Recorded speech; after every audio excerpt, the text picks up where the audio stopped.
Hi friends, welcome back to village కుర్రోడ్ YouTube channel.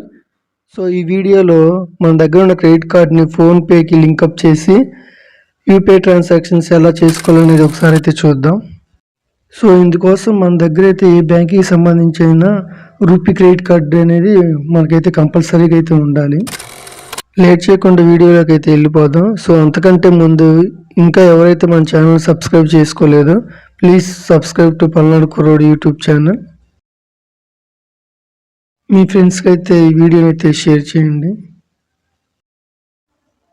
So మన మొబైల్లో ఫోన్పే యాప్ అనేది ఓపెన్ చేయాలి. సో కిందకి స్క్రోల్ చేస్తే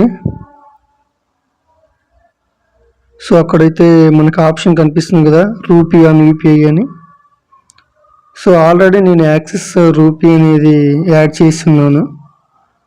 సో కింద వచ్చేసరికి యాడ్ అని కనిపిస్తుంది. మీకు ఏ బ్యాంక్కి సంబంధించి రూపీ క్రెడిట్ కార్డు ఉంటే ఆ బ్యాంక్కి సంబంధించింది. సో సపోజ్ హెచ్డిఎఫ్సి ఉందనుకోండి, హెచ్డిఎఫ్సి మీద క్లిక్ చేయండి. సో నాకైతే హెచ్డిఎఫ్సి క్రెడిట్ కార్డు లేదు, సో అట్లా చూపిస్తుంది. డైరెక్ట్గా మీకు యాడ్ అకౌంట్ అనేది కనిపిస్తుంది. సో యాడ్ అకౌంట్ కనిపించిన తర్వాత మీరు జస్ట్ పాస్వర్డ్ అనేది క్రియేట్ చేసుకోవటమే అయిపోతుంది.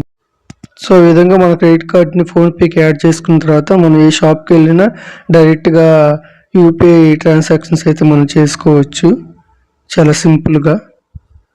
సో నా వీడియో అయితే మీకు నచ్చినట్టయితే ఒక చిన్న లైక్ ఇచ్చి ప్లీజ్ సబ్స్క్రైబ్ చేసుకోండి. సో ఇలాంటి ఇన్ఫర్మేషన్ కంటెంట్ అయితే నేను ఎప్పటికప్పుడైతే మన యూట్యూబ్ ఛానల్ అయితే అప్లోడ్ చేస్తూ ఉంటాను. So that's it today. Thank you. జై హింద్.